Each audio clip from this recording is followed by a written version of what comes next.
उरई के इस ऐतिहासिक जलसे में आए हुए आप तमाम लोगों को मेरा क्रांतिकारी जय भीम, जय मंडल, जय संविधान है, इंकलाब जिंदाबाद है।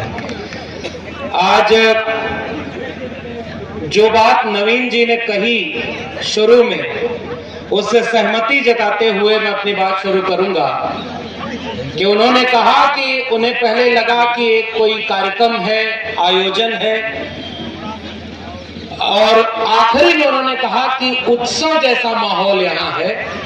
तो मैं उसमें जोड़ते हुए कहना चाहता हूं कि मुझे यहाँ आकर ऐसा महसूस होता है कि ये उत्सव भी मेरे परिवार का, मेरे घर का उत्सव है, और इसलिए मैं नीरज भाई को बहुत शुक्रिया अदा करता हूं कि आपने ये बहुत बड़ा जलसा यहाँ इकट्ठा किया।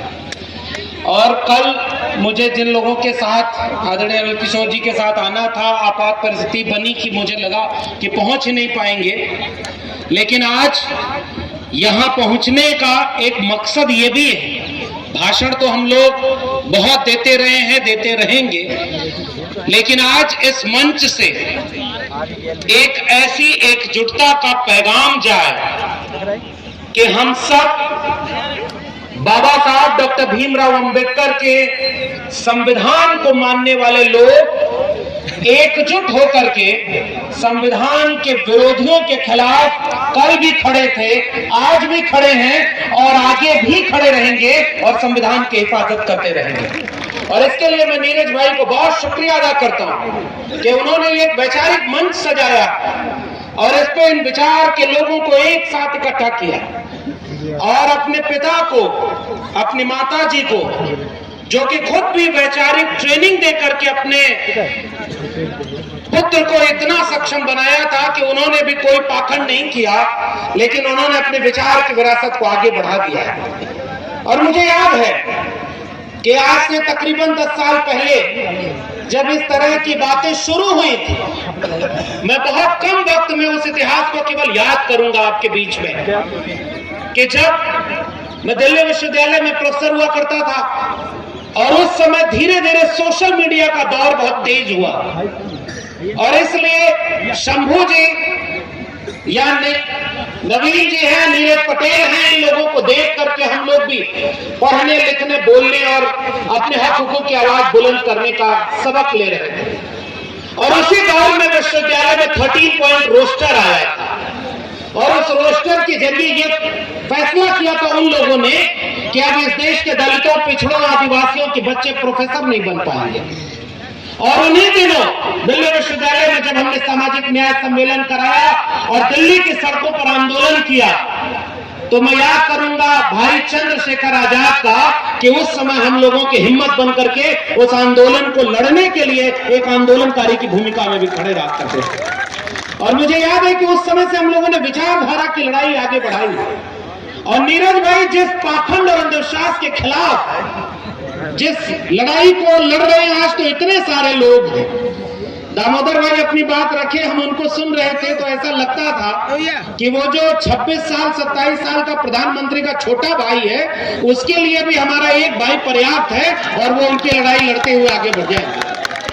लेकिन ये जो पाखंड और अंधविश्वास की लड़ाई है, ये बहुत गहरी जड़ों में है और इससे हमें आगे मुक्ति लेनी होगी। और मैं अपने याद करता हूं, मेरे पिताजी कॉमरेड थे, यहाँ वैचारिक बातें होंगी, लेकिन मैं अपनी बात याद करके ही अपनी बात खत्म करूंगा कि अपने परिवार में जब मैंने अपने पिताजी को देखा तो वो कॉमरेड थे, उन्होंने अपने पिताजी के मरने पर कोई पाखंड नहीं किया, कोई मुंडन नहीं कराया, और जो वहां पर भोज हुआ उसमें शामिल नहीं हुआ। फिर जब मेरे पिताजी गुजरे तो मुझे लगा कि उनकी सच्ची श्रद्धांजलि, उनको नमन यही होगा कि जिस पाखंड अंधविश्वास को वो नहीं मानते थे उसको न किया जाए। पूरे परिवार से लड़ना पड़ा, लेकिन अपने पिताजी की याद में हमने कोई ब्रह्म भोज और कोई मृत्यु भोज नहीं होने दिया था, और उस समय में लड़ना पड़ा था। लेकिन बाद में मेरे परिवार में एक और दुर्घटना हुई, और उस समय जब वो हुआ, मेरे बिना बोले ही मेरे परिवार के लोगों ने कहा कि वो कोई घंट नहीं बंधेगा, कोई मृत्यु भोज नहीं होगा, और मेरे छोटे भाई ने 100 बच्चों को कलम, किताब और स्कूल का बस्ता बांटा और कहा कि मेरे पिताजी जहां होंगे इस बात से खुश होंगे कि मैंने उनकी याद में लोगों के हाथ में कलम बांटी।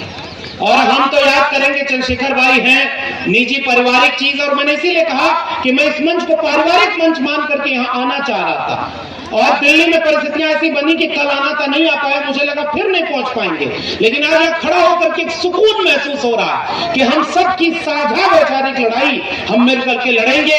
और जब मैंने अपनी शादी की तो उस समय मुझे आज भी याद है, चंद्रशेखर भाई बैठे हुए हैं, अमूमन ये अपने सोशल मीडिया पर इस तरह की चीजों को नहीं लिखते, ये हमारे घर भी पहुंचे, तमाम समाजवादी साथी बैठे हुए हैं, हम सब ने वहां पहुंच करके इन्होंने सोशल मीडिया पर जो लिखा था, मुझे आज भी याद है कि जिनकी बात हम कर रहे हैं सावित्रीबाई फुले और फातिमा शेख, वो तो बहुत बड़े लोग थे, हम तो उनकी परछाई भी नहीं है, लेकिन हमने जब अंतरजातीय विवाह किया तो उसको इस वैचारिक टीम ने एक साथ दिया कि ये पैगाम जाति तोड़ो और समाज जोड़ो के नाम पर आगे बढ़ना चाहिए। और इसीलिए मैं इस मंच का इस्तेमाल उसी पैगाम को आगे बढ़ाने के लिए करूंगा।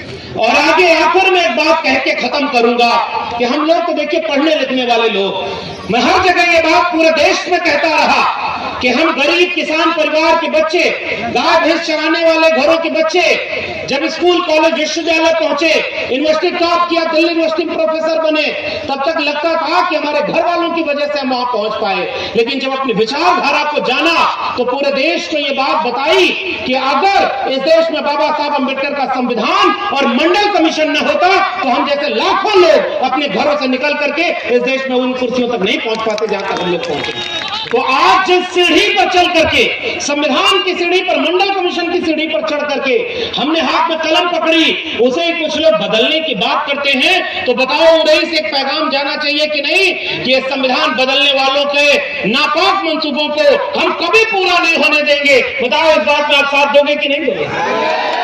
भाई संविधान बदलने वालों को रोकोगे कि नहीं रोकोगे?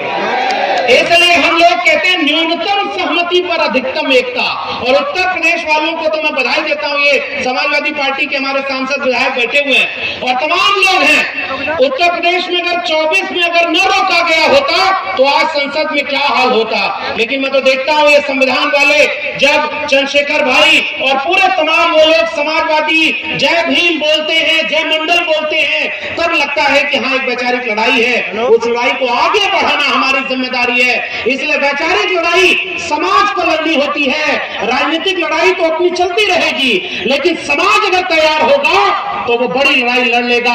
और हम जैसे लोगों की भूमिका कलम और किताब की है। मैं तो इस मंच का इस्तेमाल आकर में करूंगा जब चंद्रशेखर भाई अपनी बात रखेंगे। उसके बाद मैं कह रहा हूं इस देश में कुछ लोग तलवार बांटने का काम घर घर कर रहे हैं। बताओ आपने देखा कि नहीं देखा? वो आपके बच्चों के हाथ से कलम छीन रहे हैं, किताब छीन रहे हैं और लाखों स्कूल बंद कर रहे हैं। और वो लोग इस देश में तलवार बांटने का काम कर रहे हैं। हम सावित्रीबाई फुले की जयंती के दिन शपथ लें कि जितने भी बहुजन संविधान को मानते हैं हम तलवार बांटने वाले हाथों को रोकेंगे और हर हाथ में कलम और किताब बांटने का संकल्प लेते हैं। इसी बात का ऐलान हम यहां से करना चाहते हैं। और इसलिए हमने भी आज के दिन एक आखिरी बात, निजी उपलब्धि में यहां से साझा करना चाहता हूं।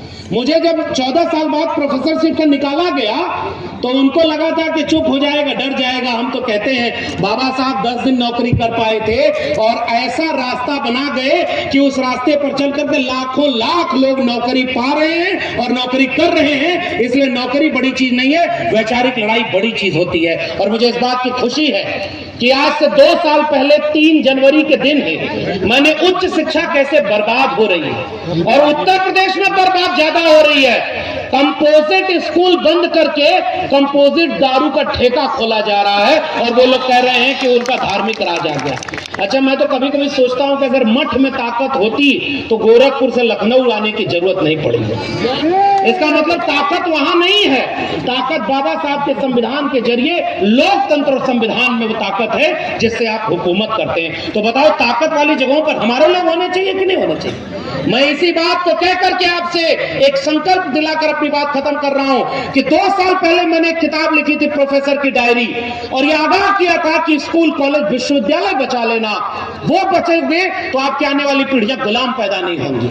और आज मैं खुशी से एक बात साझा कर रहा हूं कि आज 2 साल बाद आज ही के दिन, चूंकि हम लोग पढ़ने लिखने वाले लोग हैं, तो हमने एक किताब लिखी है जाति जनगणना जात से जमात की ओर, और आज के दिन ही हमने उसे आपके लिए समर्पित किया है। और इस वैचारिक मंच से अच्छा मंच उस किताब के विमोचन का और क्या होगा। मैं गुजारिश करूंगा उस किताब को इसलिए पढ़ना ताकि उसमें जाति जनगणना की बात है, उसमें इस बात की बात है कि कैसे त्रिवेणी संघ बना, अर्जक संघ बना, कैसे पिछड़ा वर्ग आंदोलन हुआ, कैसे संविधान बना, मंडल कमीशन बना, और जाति जनगणना की बात आई।